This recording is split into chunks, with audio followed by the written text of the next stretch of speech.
22ನೇ ಅಧ್ಯಾಯ ಸರ್ಪದಿಂದ ರಕ್ಷಣೆ.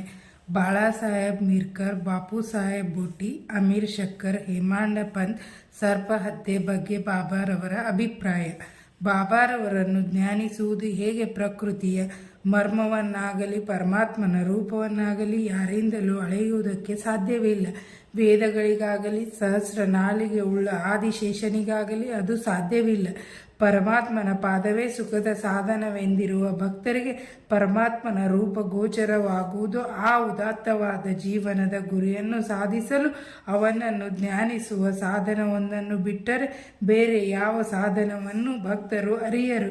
ಹೇಮಾಂಡ ಪಂತರು ಭಕ್ತಿಯ ಮತ್ತು ಜ್ಞಾನದ ಸುಲಭವಾದ ಮಾರ್ಗವನ್ನು ಈ ರೀತಿ ವಿವರಿಸುತ್ತಾರೆ. ಕೃಷ್ಣ ಪಕ್ಷದ ಚಂದ್ರನು ದಿನೇ ದಿನೇ ಕ್ಷೀಣಿಸುತ್ತಾ ಒಂದು ದಿನ ಕಣ್ಮರೆಯಾಗುವನು. ಆ ದಿನವೇ ಅಮಾವಾಸ್ಯೆ. ನಂತರ ಶುಕ್ಲ ಪಕ್ಷ ಆರಂಭವಾಗಿ ಚಂದ್ರನು ಪ್ರಕಾಶಿಸತೊಡಗುತ್ತಾನೆ. ಆಗ ಜನಕೋಟಿಯು ಚಂದ್ರನನ್ನು ನೋಡಲು ಹಾತೊರೆಯುತ್ತದೆ. ಪ್ರತಿಪದೆಯ ದಿನ ಚಂದ್ರನು ಕಾಣಿಸುವುದೇ ಇಲ್ಲ. ಮರುದಿನ ಸ್ವಲ್ಪ ಕಾಣಿಸುತ್ತಾನೆ. ವೃಕ್ಷದ ಎಲೆಗಳ ಸಂಧಿಯಲ್ಲಿ ಕಾತುರರಾಗಿ ನಾವು ನೋಡುತ್ತಿದ್ದರೆ ಆ ಚಂದ್ರನ ಸೊಬಗೇ ಬೇರೆ. ಇದನ್ನೇ ಆಧಾರವಾಗಿಟ್ಟುಕೊಂಡು ಈಗ ಬಾಬಾರವರ ದಿವ್ಯ ತೇಜ ಪ್ರತಿಭೆಯನ್ನು ಅವಲೋಕಿಸೋಣ. ಸಾಯಿ ಬಾಬಾರವರ ಫೋಟೋ ನೋಡಿ ಎಷ್ಟು ಮುದ್ದಾಗಿದೆ. ಬಲಗಾಲನ್ನು ಎಡಗಾಲಿನ ಮಂಡಿಯ ಮೇಲೆ ಹಾಕಿಕೊಂಡು ಎಡಗೈ ಬೆರಳುಗಳನ್ನು ಬಲಗಾಲಿನ ಪಾದದ ಮೇಲಿಟ್ಟುಕೊಂಡು ಕುಳಿತಿದ್ದಾರೆ. ಬಲಗಾಲಿನ ಹೆಬ್ಬಟ್ಟಿನ ಮೇಲೆ ಎಡಗೈ ತೋರು ಬೆರಳು ಮತ್ತು ಮಧ್ಯದ ಬೆರಳುಗಳನ್ನು ಇಟ್ಟುಕೊಂಡಿರುತ್ತಾರೆ. ಈ ಸ್ಥಿತಿಯಲ್ಲಿ ಕುಳಿತಿರುವ ಬಾಬಾ, ನೀವು ನನ್ನ ಪ್ರತಿಮೆಯನ್ನು ಕಾಣಬಯಸಿದರೆ ಅಹಂಕಾರ ಮತ್ತು ಮಮಕಾರವನ್ನು ತ್ಯಜಿಸಿರಿ. ತೋರು ಬೆರಳು ಮತ್ತು ಮಧ್ಯದ ಬೆರಳು ಇವುಗಳ ಮಧ್ಯೆ ಕಾಣುವ ಬಲಗಾಲಿನ ಹೆಬ್ಬಟ್ಟಿನ ಮೇಲೆ ನಿಮ್ಮ ಚಿತ್ತವಿಟ್ಟು ಧ್ಯಾನಿಸಿರಿ. ಆಗ ನಿಮಗೆ ಪ್ರತಿಭೆಯ ಅರಿವಾಗುತ್ತದೆ ಎಂದು ಹೇಳುವಂತಿದೆ ಆ ನೋಟದ ವೈಖರಿ. ಇದೇ ಭಕ್ತಿಯ ಮಾರ್ಗದ ಸುಲಭ ಸಾಧನೆ. ಈಗ ಬಾಬಾರವರ ಜೀವಿತವನ್ನು ನೋಡೋಣ. ಬಾಬಾರವರು ಅಲ್ಲಿ ವಾಸ್ತವ್ಯ ಮಾಡಿದ ಮೇಲೆ ಶಿರ್ಡಿಯು ಒಂದು ದೊಡ್ಡ ಯಾತ್ರಾ ಸ್ಥಳವಾಯಿತು. ದೇಶದ ಮೂಲೆ ಮೂಲೆಗಳಿಂದ ಭಕ್ತರು ಬಂದು ಮಸೀದಿಯಲ್ಲಿ ನೆರೆಯುತ್ತಿದ್ದರು. ಬಡವ ಬಲ್ಲಿದರೆಂಬ ಭೇದವೇ ಇರಲಿಲ್ಲ. ಬಾಬಾರವರ ಅಪರಿಮಿತವಾದ ಪ್ರೀತಿ, ಅವರ ಅತ್ಯಾಶ್ಚರ್ಯಕರವಾದ ಜ್ಞಾನ ಸಂಪತ್ತು, ಅಂತರ್ಯಾಮಿತ್ವ ಇವುಗಳನ್ನು ಬಣ್ಣಿಸಲು ಯಾರು ಶಕ್ಯರು? ಇವೆಲ್ಲದರ ಅನುಭವ ಪಡೆದಿರುವವರೇ ಧನ್ಯರು. ಕೆಲವು ಸಾರಿ ಬಾಬಾರವರು ಮೌನವನ್ನು ಧರಿಸಿ ಪರಬ್ರಹ್ಮನನ್ನು ಆರಾಧಿಸುತ್ತಿದ್ದರು. ಕೆಲವು ಸಾರಿ ಜಾಗೃತಾವಸ್ಥೆಯಲ್ಲಿ ಭಕ್ತರೊಡನೆ ಕಲಿಯುತ್ತಿದ್ದರು. ಕೆಲವು ಸಾರಿ ನೀತಿ ಕಥೆಗಳನ್ನು ಹೇಳುತ್ತಿದ್ದರು. ಅನೇಕ ಸಾರಿ ಹಾಸ್ಯ ಮತ್ತು ವಿನೋದ ಮಾಡುತ್ತಿದ್ದರು. ಕೆಲವು ಸಾರಿ ಶಾಂತಿಯಿಂದಿರುತ್ತಿದ್ದರು. ಮತ್ತೆ ಕೆಲವು ಸಾರಿ ಕುಪಿತರಾಗಿರುತ್ತಿದ್ದರು. ಕೆಲವು ಸಾರಿ ಸಂಕ್ಷಿಪ್ತವಾಗಿ ಬೋಧಿಸುತ್ತಿದ್ದರು. ಕೆಲವು ಸಾರಿ ಸುಮ್ಮನೆ ವಾದಿಸುತ್ತಿದ್ದರು. ಅನೇಕ ಸಾರಿ ಸರಳವಾಗಿರುತ್ತಿದ್ದರು. ಭಕ್ತರಿಗೆ ಅನುಗುಣವಾದ ವಿವಿಧ ಉಪದೇಶ ನೀಡುತ್ತಿದ್ದರು. ಆದುದರಿಂದ ಅವರ ಜೀವನವು ನಮ್ಮ ಬುದ್ಧಿ, ಮಾತು ಮತ್ತು ದೃಷ್ಟಿಗೆ ಮೀರಿದ್ದಾಗಿತ್ತು. ಅವರನ್ನು ನೋಡಬೇಕೆಂಬ ಬಯಕೆ, ಮಾತನಾಡಿಸಬೇಕೆಂಬ ಬಯಕೆ ಇವುಗಳಿಗೆ ತೃಪ್ತಿಯೇ ಇಲ್ಲ. ಆದರೂ ಭಕ್ತರು ಪರಮಾನಂದ ಭರಿತರಾಗಿದ್ದರು. ಮಳೆಯ ಹನಿಗಳನ್ನು ಎಣಿಸಬಹುದು, ಗಾಳಿಯನ್ನು ಚರ್ಮದ ಚೀಲದಲ್ಲಿ ಕಟ್ಟಿಡಬಹುದು, ಆದರೆ ಬಾಬಾರವರ ಲೀಲೆಗಳನ್ನು ಅಳತೆ ಮಾಡಲು ಸಾಧ್ಯವಿಲ್ಲ. ಸಾಯಿಬಾಬಾ ಭಕ್ತರ ವಿಪತ್ತುಗಳನ್ನು ಹೇಗೆ ನಿರೀಕ್ಷಿಸುತ್ತಿದ್ದರು ಮತ್ತು ಅವುಗಳಿಂದ ಅವರನ್ನು ಹೇಗೆ ಪಾರು ಮಾಡುತ್ತಿದ್ದರು ಎಂಬ ವಿಚಾರವನ್ನು ಈಗ ಪರೀಕ್ಷಿಸೋಣ. ಬಾಳಾಸಾಹೇಬ್ ಮಿರ್ಕರ್. ಸರ್ದಾರ್ ಕಾಕಾ ಸಾಹೇಬ್ ಮಿರ್ಕರ್ ಅವರ ಮಗ ಬಾಳಾಸಾಹೇಬರು ಚಿತ್ತಳಿಗೆ ಪ್ರಯಾಣ ಮಾಡುತ್ತಿದ್ದರು. ದಾರಿಯಲ್ಲಿ ಹಾಗೆ ಶಿರ್ಡಿಗೆ ಬಂದು ಬಾಬಾರವರ ದರ್ಶನವನ್ನು ಪಡೆದು ಯೋಗಕ್ಷೇಮವನ್ನು ವಿಚಾರಿಸಿದರು. ಆಗ ಬಾಬಾರವರು, ನಮ್ಮ ದ್ವಾರಕಾಮಾಯಿ ನಿನಗೆ ಗೊತ್ತಿದೆಯೇ ಎಂದು ಕೇಳಿದರು.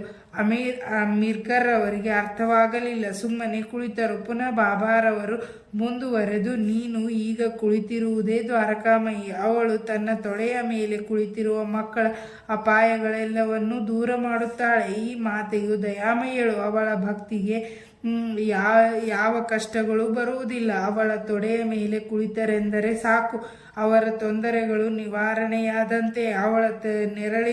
ಅವರ ನೆರಳಿನಲ್ಲಿ ಆಶ್ರಯ ಪಡೆದವರು ಆಶೀರ್ವಾದ ಪಡೆದಂತೆ ಎಂದು ಹೇಳಿದರು. ಅನಂತರ ಅವರಿಗೆ ಊದಿಯನ್ನು ಕೊಟ್ಟು ಅವರ ಮಸ್ತಕದ ಮೇಲೆ ಅಭಯ ಹಸ್ತವನ್ನಿಟ್ಟು ಆಶೀರ್ವದಿಸಿದರು. ಮೀರ್ಕರವರು ಇನ್ನೇನು ಹೊರಡುವುದರಲ್ಲಿದ್ದರು. ಆಗ ಬಾಬಾರವರು ಪುನಃ ಲಂಬು ಬಾವು ಸರ್ಪ ನಿನಗೆ ಗೊತ್ತಿದೆಯೇ ಎಂದು ಕೇಳಿದರು. ನಂತರ ತಮ್ಮ ಎಡಗೈ ಮುಷ್ಟಿಯನ್ನು ಸರ್ಪದಂತೆ ಅಲ್ಲಾಡಿಸುತ್ತಾ ಅವನು ಬಹಳ ಭಯಂಕರನು, ಆದರೆ ದ್ವಾರಕಾಮಾಯಿ ಮಕ್ಕಳನ್ನೇನು ಮಾಡಬಲ್ಲನು? ದ್ವಾರಕಾಮಾಯಿ ಅವರನ್ನು ಕಾಪಾಡುತ್ತಿರುವಾಗ ಸರ್ಪ ಏನು ಮಾಡಬಲ್ಲದು ಎಂದು ಕೇಳಿದರು. ಅಲ್ಲಿದ್ದವರೆಲ್ಲರೂ ಬಾಬಾರವರ ಈ ಮಾತಿನ ಅರ್ಥ ತಿಳಿಯಲು ಕಾತುರರಾಗಿದ್ದರು. ಆದರೆ ಬಾಬಾರವರನ್ನು ಕೇಳುವ ಧೈರ್ಯ ಯಾರಿಗೂ ಇರಲಿಲ್ಲ. ಬಾಳಾ ಸಾಹೇಬರು ಬಾಬಾರವರಿಗೆ ನಮಸ್ಕರಿಸಿ ಶ್ಯಾಮ್ ಅವರೊಡನೆ ಮಸೀದಿ ಬಿಟ್ಟು ಹೊರಟರು. ಬಾಬಾರವರು ಶ್ಯಾಮ್ ಅವರಿಗೆ ಮಿರ್ಕರ್ ಅವರೊಡನೆ ಪ್ರಯಾಣ ಮಾಡುವಂತೆ ಹೇಳಿದರು. ಶ್ಯಾಮ್ ಅವರು ಈ ವಿಷಯವನ್ನು ಬಾಳಾ ಸಾಹೇಬರಿಗೆ ತಿಳಿಸಿದಾಗ ಅವರು ಬೇಡವೆಂದರು. ಬಾಳಾ ಸಾಹೇಬರ ಅಭಿಪ್ರಾಯವನ್ನು ಶ್ಯಾಮ್ ಅವರು ಬಾಬಾರವರಿಗೆ ತಿಳಿಸಿದರು. ಆಗ ಬಾಬಾರವರು, ಸರಿ, ಹೋಗಬೇಡ, ನಾವು ಯಾವಾಗಲೂ ಒಳ್ಳೆಯದನ್ನು ಎಣಿಸಬೇಕು, ಒಳ್ಳೆಯದನ್ನೇ ಮಾಡಬೇಕು, ಆದರೆ ಏನಾಗಬೇಕು ಅದು ಆಗಿಯೇ ಬಿಡುತ್ತದೆ ಎಂದರು. ಸ್ವಲ್ಪ ಕ್ಷಣದಲ್ಲಿಯೇ ಬಾಳಾ ಸಾಹೇಬರು ಪುನಃ ಯೋಚಿಸಿ ಶ್ಯಾಮ್ ಅವರನ್ನು ಕರೆದು ಅವರು ತಮ್ಮ ಜೊತೆಯಲ್ಲಿ ಬರಬಹುದೆಂದರು. ಶ್ಯಾಮ್ ಇದನ್ನು ಬಾಬಾರವರಿಗೆ ತಿಳಿಸಿ ಅವರ ಅನುಜ್ಞೆ ಪಡೆದು ಬಾಳಾ ಸಾಹೇಬರ ಸಂಗಡ ಹೊರಟರು. ಚಿತಳಿಯನ್ನು ರಾತ್ರಿ 9 ಗಂಟೆಗೆ ತಲುಪಿ ಶ್ರೀ ಮಾರುತಿ ದೇವಸ್ಥಾನದಲ್ಲಿ ತಂಗಿದರು. ಕಚೇರಿಯ ವರಿಷ್ಠರು ಬಂದಿರಲಿಲ್ಲ, ಆದುದರಿಂದ ಮಾತನಾಡುತ್ತಾ ಕುಳಿತರು. ಬಾಳಾ ಸಾಹೇಬರು ಪತ್ರಿಕೆಯನ್ನು ಓದುತ್ತಾ ಚಾಪೆಯ ಮೇಲೆ ಕುಳಿತಿದ್ದರು. ಆಗ ಅವರ ನಡದ ಮೇಲಿದ್ದ ಹೊದಿಕೆಯ ಮೇಲೆ ಯಾರಿಗೂ ತಿಳಿಯದಂತೆ ಒಂದು ಸರ್ಪ ಬಂದು ಕುಳಿತಿತ್ತು. ಅವರ ಜವಾನನು ಇದನ್ನು ನೋಡಿ ಹಾವು ಹಾವು ಎಂದು ಕೂಗಿಕೊಂಡನು. ಬಾಳಾ ಸಾಹೇಬ್ ನಡುಗಲಾರಂಭಿಸಿದರು. ಶ್ಯಾಮ್ ಅವರು ಚಕಿತರಾದರು. ಸದ್ದಿಲ್ಲದೆ ಕೋಲು ತರಲು ಹೊರಟರು. ಸರ್ಪವು ಬಾಳಾ ಸಾಹೇಬರನ್ನು ಬಿಟ್ಟು ಕೆಳಗಿಳಿಯಿತು. ಕೂಡಲೇ ಅದನ್ನು ಹೊಡೆದು ಕೊಂದರು.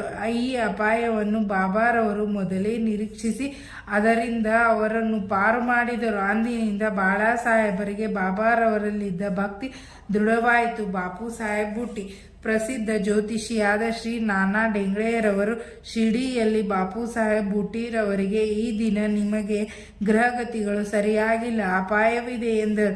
ಬಾಪು ಸಾಹೇಬರು ಇದರಿಂದ ಮನೋವ್ಯಾಕುಲರಾದರು. ಎಂದಿನಂತೆ ಆ ದಿನ ಅವರು ಮಸೀದಿಗೆ ಬಂದು ಬಾಬಾರವರು, ನಾನಾ ನಿನಗೇನು ಹೇಳಿದರು?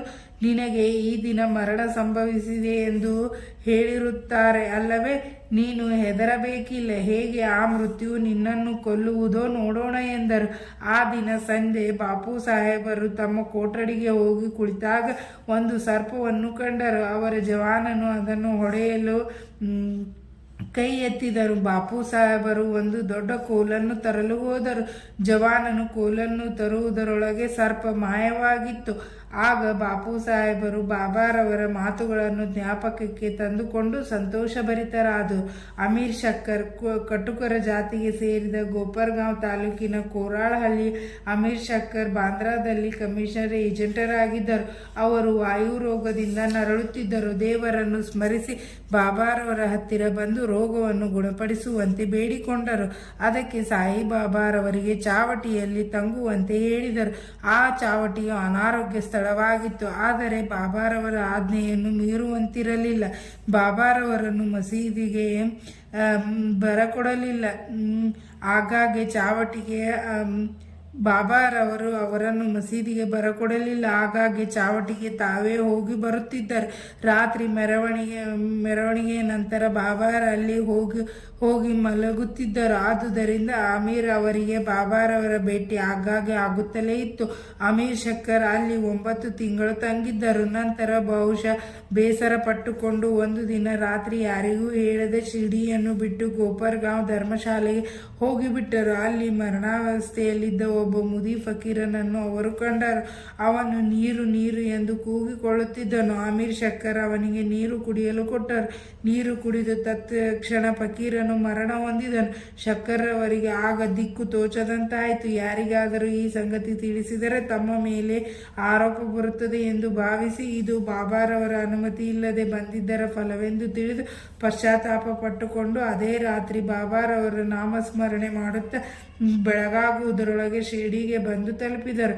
ನಂತರ ಬಾಬಾರವರು ಹೇಳಿದಷ್ಟು ದಿನ ಚಾವಟಿಯಲ್ಲೇ ತಂಗಿ ಪೂರ್ತಿ ಗುಣ ಹೊಂದಿದರು. ಒಂದು ದಿನ ರಾತ್ರಿ, ಓ ಅಬ್ದುಲ್, ಯಾವುದೋ ಒಂದು ಭೂತ ನನಗೆ ಅಪ್ಪಳಿಸುತ್ತಿದೆ ಎಂದು ಬಾಬಾ ಕೂಗಿಕೊಂಡರು. ಅಬ್ದುಲ್ ದೀಪ ತೆಗೆದುಕೊಂಡು ಬಂದು ಬಾಬಾರವರ ಹಾಸಿಗೆಯ ಸುತ್ತಲೂ ನೋಡಿದರು. ಏನೂ ಕಾಣಿಸಲಿಲ್ಲ. ಬಾಬಾ ಅವನಿಗೆ ಸರಿಯಾಗಿ ನೋಡಲು ಹೇಳಿ ತಮ್ಮ ಸಟ್ಕಾದಿಂದ ನೆಲಕ್ಕೆ ಹೊಡೆಯುತ್ತಾ ಕುಳಿತರು.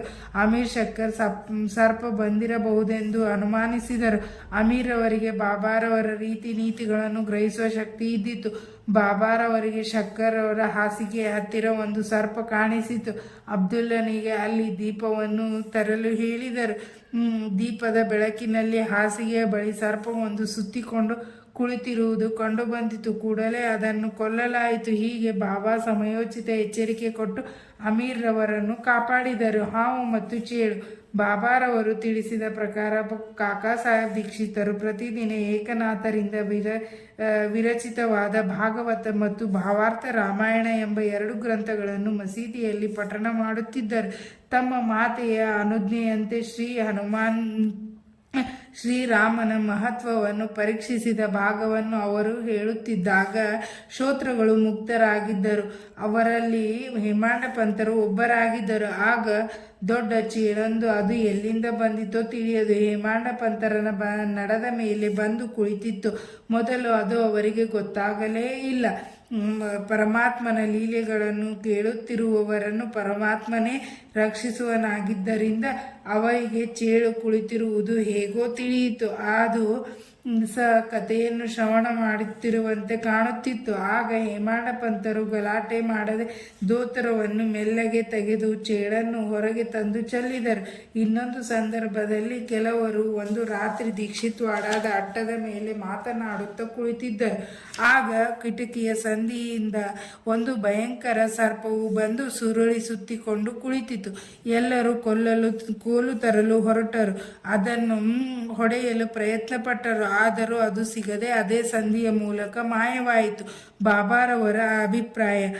ಆಗ ಮುಕ್ತರಾಮರೆಂಬ ಭಕ್ತನು ಅದು ತಪ್ಪಿಸಿಕೊಂಡು ಹೋಗಿರುವುದು ಒಳ್ಳೆಯದಾಯಿತೆಂದು ಹೇಳಿದನು. ಅದಕ್ಕೆ ಹೇಮಾಂಡ ಪಂತರು ಸರ್ಪಗಳನ್ನು ಕೊಲ್ಲುವುದು ಸರಿ ಎಂದು ವಾದಿಸಿದರು. ಹೀಗೆ ಚರ್ಚೆ ಬಿರುಸಾಗಿ ನಡೆಯಿತು. ಕೊನೆಗೆ ಎಲ್ಲರೂ ತಮ್ಮ ಮನೆಗೆ ಹಿಂತಿರುಗಿದರು.